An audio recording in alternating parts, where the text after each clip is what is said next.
नमस्कार दोस्तों, कैसे हैं आप लोग। मैं आशा करता हूं कि आप बहुत अच्छे होंगे। तो दोस्तों, आज हम एक नए टॉपिक को पढ़ेंगे जो कि भूगोल का है, अक्षांश और देशांतर।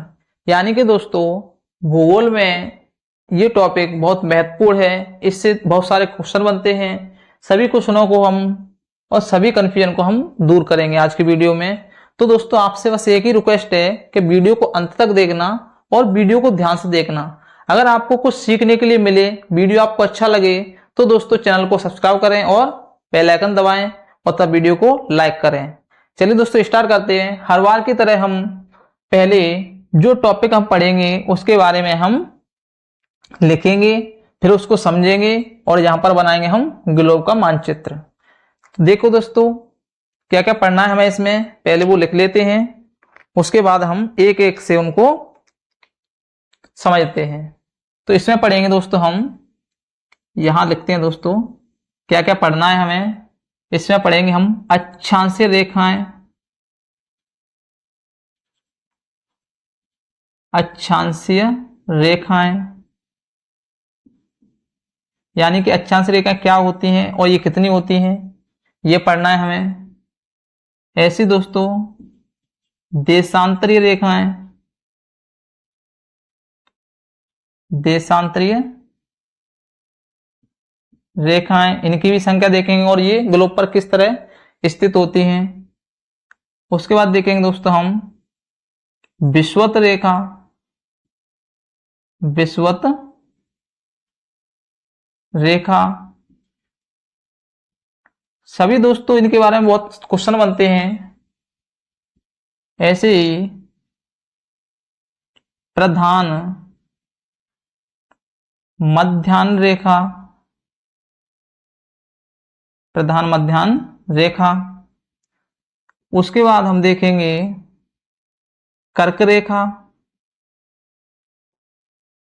कौन सी रेखा दोस्तों? कर्क रेखा। कहां पर होती है, कितने डिग्री पर होती है कर्क रेखा। उसके बाद देखेंगे हम मकर रेखा, मकर रेखा। और फिर देखेंगे हम दोस्तों उत्तरी ध्रुव, उत्तरी ध्रुव, दक्षिणी ध्रुव,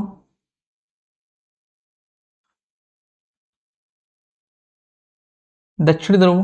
और दोस्तों इसके अलावा भी हम इसमें बहुत कुछ देखने वाले हैं, इसलिए दोस्तों वीडियो को ध्यान से देखना। और दोस्तों सबसे महत्वपूर्ण बात यह है कि आप वीडियो को अंत तक देखेंगे तो आपको हर एक जानकारी बहुत ही आसानी से समझ में आएगी और आपको हमेशा के लिए याद रहेगी।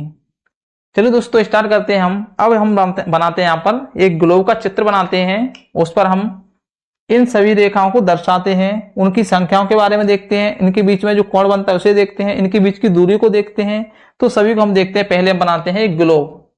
ध्यान से देखना, जो कि एक दोस्तों पृथ्वी का चित्र माना जाता है। ये हमने एक ग्लोब बना लिया। इस पर हम क्या दर्शाएंगे, अब सभी रेखाओं को दर्शाएंगे एक एक से। तो दोस्तों हम यहां पर देखेंगे और उस रेखाओं को यहां पर दर्शाएंगे, ठीक है। तो यहां हम देखते हैं दोस्तों, सबसे पहले अक्षांश रेखाओं को दर्शाते हैं। अब अक्षांश रेखा क्या होते हैं दोस्तों? अक्षांश रेखाएं ग्लोब पर वे काल्पनिक रेखाएं होती हैं जिनसे हम किसी देश की स्थिति को समझते हैं। यानी कि दोस्तों ये पृथ्वी पर रेखाएं खिंची नहीं होती हैं, ये केवल काल्पनिक रेखाएं मान ली गई हैं कि यहां पर ये रेखाएं इतनी डिग्री पर हैं, ठीक है। तो यहां पर देखेंगे हम अक्षांश रेखाएं देखेंगे, लेकिन अक्षांश रेखाओं में हम देखेंगे सबसे पहले विषुवत रेखा को। इसको विषुवत रेखा को, विषुवत रेखा क्या होती है दोस्तों? इसको भूमध्य रेखा भी कहते हैं। अब देखो दोस्तों, इस ग्लोब पर जो क्षैतिज रेखाएं होती हैं, कैसी होती हैं? क्षैतिज रेखाएं। अपनी भाषा में बोले तो दोस्तों, ग्लोब पर आड़ी खिंची रेखाएं होती हैं, उन्हें कहते हैं हम अक्षांशीय रेखाएं। मैं यहां पर विषुवत रेखा ले रहा हूं जो कि दोस्तों 0 डिग्री पर है। इसे भूमध्य रेखा भी कहते हैं क्योंकि भूमि के मध्य में है। तो इसे दोस्तों लेते हैं हम बिल्कुल बीच में, ये यानी कि ये हमने कौन सी रेखा ले ली, यहां पर मैं लिख रहा हूं 0 डिग्री अक्षांश, 0 डिग्री अक्षांश। 0 डिग्री अक्षांश को हम बोलते हैं दोस्तों विषुवत रेखा। कौन सी रेखा? विषुवत रेखा। ध्यान से बस सुनते जाना है तुम्हें और दोस्तों देखना है। एक एक चीज मैं यहां पर क्लियर करता हूं। अभी हमने 0 डिग्री अक्षांश रेखा ले ली और ये विषुवत रेखा है। अब विषुवत रेखा के समांतर जो रेखाएं इस ग्लोब पर हैं उन सभी को हम क्या कहते हैं दोस्तों? अक्षांश रेखाएं कहते हैं। कौन सी रेखा कहते हैं? अक्षांश रेखाएं। ठीक है, लेकिन हम इसमें अक्षांश रेखाओं को दर्शाने से पहले 2 रेखाएं और दर्शाते हैं, एक कर्क रेखा और एक मकर रेखा, क्योंकि ये भी अक्षांश रेखाओं में आती हैं। तो हम लेते हैं, सबसे पहले हम लेते हैं उत्तरी अक्षांश रेखा है, यानी कि ये कितने डिग्री पर है दोस्तों? विषुवत रेखा 0 डिग्री पर है और ये कर्क रेखा कितने डिग्री पर है? यह है दोस्तों 23.5 डिग्री उत्तरी अक्षांश, 23.5 डिग्री उत्तरी अक्षांश, उत्तरी अक्षांश। 23.5 डिग्री उत्तरी अक्षांश को क्या कहते हैं दोस्तों? हम इसे कहते हैं कर्क रेखा, कर्क रेखा। ठीक है, ये कर्क रेखा है, ये विषुवत रेखा है। अब ऐसे ही सेम 23.5 डिग्री दक्षिणी अक्षांश लेंगे हम, 23.5 डिग्री दक्षिणी अक्षांश लेंगे हम। ये ले लिया हमने, यहां पर लिखते हैं हम, इस वाले की बात कर रहे हैं दोस्तों। 23.5 डिग्री दक्षिणी अक्षांश, दक्षिणी अक्षांश। ये क्या है दोस्तों? ये है मकर रेखा। कौन सी है? मकर रेखा।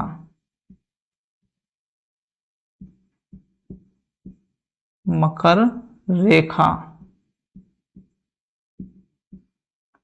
यहां दोस्तों मैं आपको बता देना चाहता हूं, कर्क रेखा और मकर रेखा दोनों ही अक्षांश रेखाओं में आती हैं। 23.5 डिग्री उत्तरी अक्षांश को हम कर्क रेखा कहते हैं और 23.5 डिग्री दक्षिणी अक्षांश को हम क्या कहते हैं? मकर रेखा कहते हैं। दोस्तों यहां से क्वेश्चन बनता है, ध्यान से सुनना। ठीक है, अब इसकी जितनी भी समांतर रेखाएं हैं वो सभी क्या हैं? वो सभी अक्षांश रेखाएं हैं। इनको मैं दर्शा रहा हूं दोस्तों अलग कलर से। इस तरह से दोस्तों ग्लोब पर जितनी भी रेखाएं हैं, काल्पनिक रेखाएं, उन सबको अक्षांश रेखा कहते हैं। ध्यान से देखना।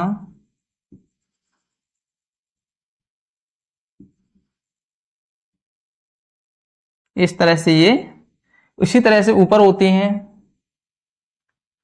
अभी देखते हैं इनकी संख्या कितनी होती है। वैसे मैं बता देता हूं दोस्तों, अक्षांश रेखाओं की संख्या 180 होती है। कितनी होती है? 180। लेकिन 180 कब होती है दोस्तों? जब उसमें विषुवत रेखा को नहीं जोड़ा जाता है तब। ठीक है, यानी कि अक्षांश रेखाओं की संख्या कितनी होती है?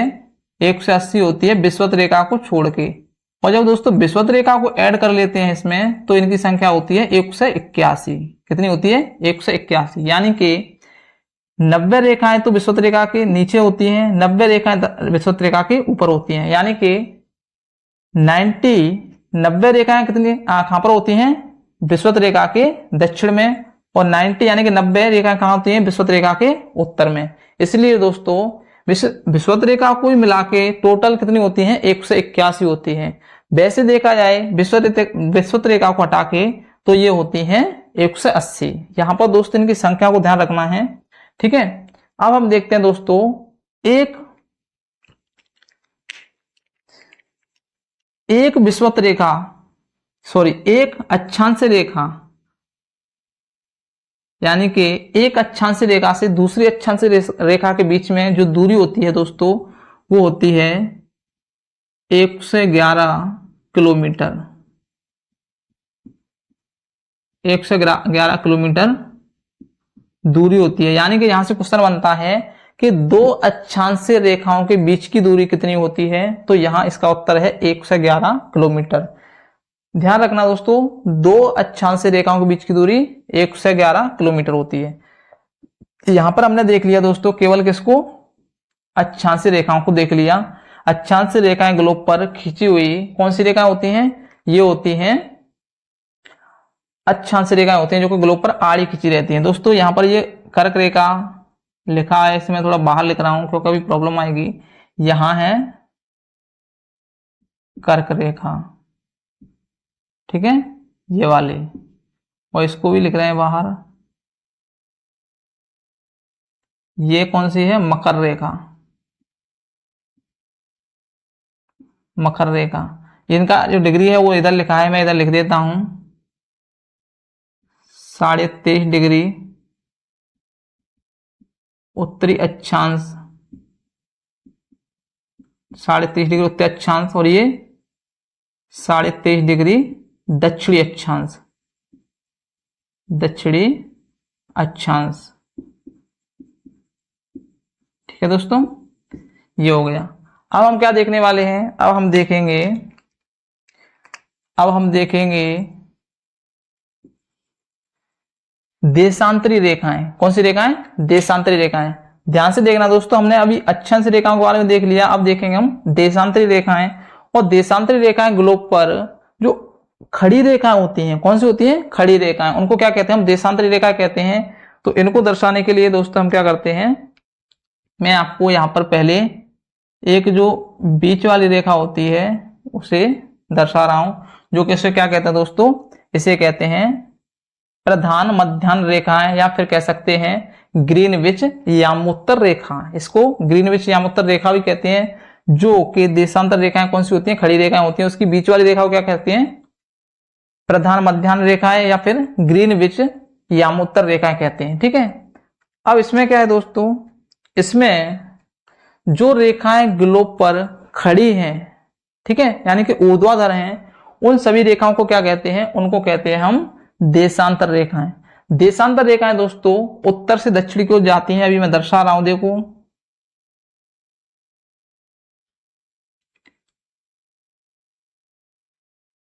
कुछ इस तरह से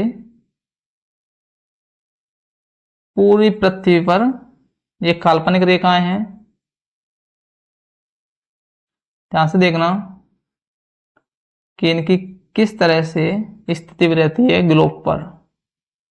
कुछ इस तरह से हमने देखा होगा दोस्तों ग्लोब को,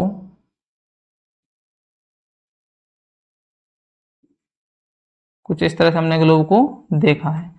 तो ये दोस्तों ग्लोब पर खड़ी रेखाएं हैं और इनको कहते हैं हम देशांतर रेखाएं। कौन सी रेखा कहते हैं, देशांतर रेखाएं। अब हमने यहां पर देखा दोस्तों कि दो अक्षांश रेखाओं के बीच का जो दूरी है वो है 1 से 11 किलोमीटर। अब यहां पर इसी का क्वेश्चन है कि दो देशांतर रेखाओं के बीच की दूरी कितनी है। तो यहां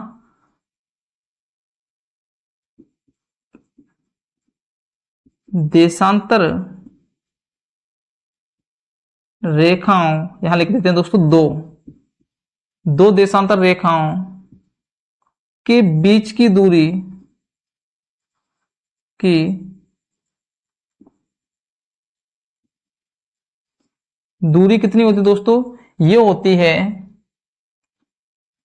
111.32 किलोमीटर, 111.32 किलोमीटर होती है। यानी कि दोस्तों अगर देखा जाए तो दो देशांतर रेखाओं की सबसे अधिक बीच की दूरी होती है, कहां पर होती है, भूमध्य रेखा पर। क्यों होती है, क्योंकि भूमध्य रेखा पर उसकी जो चौड़ाई रहती है ना वो फुल रहती है, और जैसे जैसे दोस्तों ध्रुवों की ओर आते हैं तो ये यहां पर क्या हो जाती है, इनकी दूरी शून्य हो जाती है। कितनी हो जाती है, शून्य। देखो यहां पर इसकी बीच की दूरी देखो शून्य हो रही है, इनके बीच की दूरी देखो शून्य हो रही है, यहां पर ऐसी दोस्तों ऊपर हो जाती है, और जैसे ही दोस्तों भूमध्य रेखा की ओर जाते हैं तो इनकी दूरी बढ़ जाती है।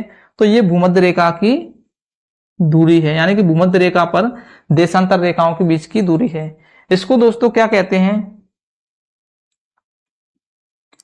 दो देशांतर रेखाओं के बीच की दूरी को गौर भी कहते हैं। दोस्तों ध्यान रखना, यहां क्वेश्चन बनता है कि दो देशांतर रेखाओं के बीच की दूरी को क्या कहते हैं, तो यहां पर कहते हैं इसे गौर, ठीक है। अब हम यहां पर देखते हैं कि इनके बीच में जो कोण बनता है वो कितने डिग्री का बनता है। तो दोस्तों पहली बात तो यह कि इनकी संख्या लिख लेते हैं हम, किसकी, इसकी संख्या लिख लेते हैं। तो यहां पर पहले हम अक्षांश रेखाओं की संख्या कितनी होती है? 90 विषुवत रेखा के ऊपर प्लस 90 विषुवत रेखा के दक्षिण में प्लस एक होती है खुद विषुवत रेखा। तो टोटल कितनी होती है? यहां पर दोस्तों पहले हम 180 लिखते हैं। कितनी? 180 प्लस एक विषुवत रेखा को भी ऐड करते हैं तो यहां पर कितनी हो जाती है इनकी संख्या? 181 हो जाती है। ध्यान रखना दोस्तों, ठीक है। विषुवत रेखा को ऐड करके पूछ रहा है वो कि बिना विषुवत रेखा को ऐड करके पूछ रहा है। बिना विषुवत रेखा के पूछ रहा है तो जवाब रहेगा हमारा 180 और विषुवत रेखा को ऐड करके पूछ रहा है तो जवाब रहेगा 181। ये क्या है? अक्षांश रेखाएं हैं ग्लोब पर, ठीक है। यहां पर देशांतरी रेखाएं दोस्तों, तो यहां पर देशांतरी रेखाएं होती हैं, हम देखते हैं ये है भूमध्य रेखा कह सकते हैं इसे, या फिर कह सकते हैं प्रधान मध्याह्न रेखा है। तो इसके पूर्व में जो रेखाएं होंगी उनको और पश्चिम में जो रेखाएं होंगी उनको गिनती करके ये होती है दोस्तों 360, यानी कि एक तरफ कितनी होती है? 180, दूसरी तरफ भी 180, टोटल कितनी होती है? टोटल होती है 360। यानी कि ग्लोब पर जो देशांतर रेखाएं होती हैं उनकी संख्या होती है 360। ग्लोब पर जो अक्षांश रेखाएं होती हैं उनकी संख्या होती है 180, लेकिन अगर विषुवत रेखा को ऐड करते हैं तो उनकी संख्या होती है 181, ठीक है। अब यहां पर हमने देखा विषुवत रेखा, तो विषुवत रेखा क्या होती है? विषुवत रेखा होती है 0 डिग्री अक्षांश रेखा। 0 डिग्री अक्षांश, 0 डिग्री अक्षांश किसे कहते हैं? विषुवत रेखा को, ठीक है। और ये प्रधान मध्याह्न रेखा क्या होती है? ये होती है 0 डिग्री देशांतर। 0 डिग्री देशांतर, ध्यान रखना दोस्तों। कर्क रेखा क्या होती है? तो कर्क रेखा हमने देखा अभी, कर्क रेखा होती है 23.5 डिग्री उत्तरी अक्षांश। 23.5 डिग्री उत्तरी अक्षांश, 23.5 डिग्री उत्तरी अक्षांश, ठीक है। और यहां पर मकर रेखा 23.5 डिग्री दक्षिणी अक्षांश। कौन सा? दक्षिणी अक्षांश,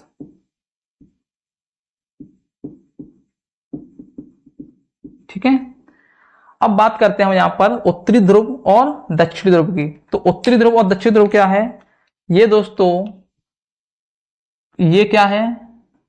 ये है उत्तरी ध्रुव, उत्तरी ध्रुव। और ये दोस्तों ये है दक्षिणी ध्रुव, दक्षिणी ध्रुव। अब हमने दोस्तों ये क्लियर कर लिया कि ग्लोब पर देशांतर रेखाएं क्या होती हैं, इनकी संख्या क्या होती है, और दो देशांतर रेखाओं के बीच की दूरी क्या होती है? ये होती है दोस्तों ये, ठीक है। और हमने देख लिया अक्षांश रेखाएं क्या होती हैं, ठीक है, इनके बीच की दूरी क्या होती है, ठीक है। और उसके अलावा कर्क रेखा क्या है, मकर रेखा क्या है और विषुवत रेखा क्या है। अब दोस्तों यहां से जो क्वेश्चन बनते हैं उनको एक एक क्लियर करते हैं। पहला क्वेश्चन बनता है कि ग्लोब पर जो क्षैतिज रेखाएं होती हैं उनको क्या कहते हैं? तो उनको कहते हैं अक्षांश रेखाएं। ग्लोब पर अक्षांश रेखाओं की संख्या कितनी होती है? तो बिना विषुवत रेखा के 180 होती है और विषुवत रेखा को ऐड करके 181 होती है। एक क्वेश्चन और बनता है दो देशांतर रेखाओं के बीच की दूरी कितनी होती है, यानी कि दो देशांतर रेखाओं के बीच की दूरी कितनी होती है? तो वो होती है 111.32 किलोमीटर, ठीक है। यहां पर एक और क्वेश्चन बन सकता है कि दो अक्षांश रेखाओं के बीच की दूरी कितनी होती है? तो वो होती है 111 किलोमीटर, 111 किलोमीटर। यहां पर एक क्वेश्चन और बनता है कि दो देशांतर रेखाओं के बीच की दूरी को क्या कहते हैं? तो उसे कहते हैं गोर। क्या कहते हैं? गोर कहते हैं, ठीक है। अब यहां पर दोस्तों हम ये देखते हैं कि दो देशांतर रेखाओं के बीच का कोण कितना होता है? तो दो देशांतर रेखाओं के बीच का कोण होता है 1 डिग्री। कितना होता है? 1 डिग्री। क्योंकि दोस्तों 360 रेखाएं होती हैं तो 360 डिग्री का कोण होता है, इससे ज्यादा कोई कोण नहीं होता है, ठीक है। तो हम देखेंगे अब कि पृथ्वी को 1 डिग्री घूमने में कितना समय लगता है। तो पृथ्वी को 1 डिग्री घूमने में लगता है दोस्तों 4 मिनट का समय। कितना लगता है? 4 मिनट। यानी कि पृथ्वी एक देशांतर से दूसरे देशांतर की दूरी तय करती है तो उसको 4 मिनट का समय लगता है। और दोस्तों इस तरह से पृथ्वी 1 घंटे में 15 देशांतर घूम जाती है। कितना घूम जाती है? 1 घंटे में 15 देशांतर घूम जाती है। और 24 घंटे में दोस्तों 360 देशांतर घूम जाती है। ठीक है, यानी कि पृथ्वी 1 घंटे में 15 देशांतर घूमती है और पूरे के पूरे 24 घंटे में 360 देशांतर घूम जाती है। दोस्तों मैं यहाँ से एक चीज और क्लियर करता हूँ, हमारा जो तिरंगा झंडा है भारत का, उसमें दोस्तों जो तिरंगे झंडे के बीच में जो चक्र लगा हुआ है अशोक चक्र, उसमें दोस्तों 24 तीलियां हैं। कितनी तीलियां हैं? 24 तीलियां। तो वहां भी क्वेश्चन पूछ लेता है वो कि हमारे तिरंगे झंडे के बीच में जो चक्र है उसमें तीलियों के बीच में कितने डिग्री का कोण बनता है? तो तीलियों के बीच में दोस्तों वहां पर कोण बनता है 15 डिग्री का। कितने डिग्री का? 15 डिग्री का, क्योंकि उसमें 24 तीलियां हैं और 24 तीलियां होती हैं तो उसमें कितने डिग्री का कोण बनेगा? 15 डिग्री का कोण बनेगा। तो दोस्तों इस तरह से हमने जो जानकारी यहाँ लिखी है दोस्तों देख लो ध्यान से। अगर आपको वीडियो पसंद आया है, वीडियो अच्छा लगा है, तो मैंने बोला था दोस्तों चैनल को सब्सक्राइब करें और वीडियो को लाइक करें तथा कमेंट करके मुझे ये बताएं कि आपको ये वीडियो कैसा लगा। धन्यवाद दोस्तों।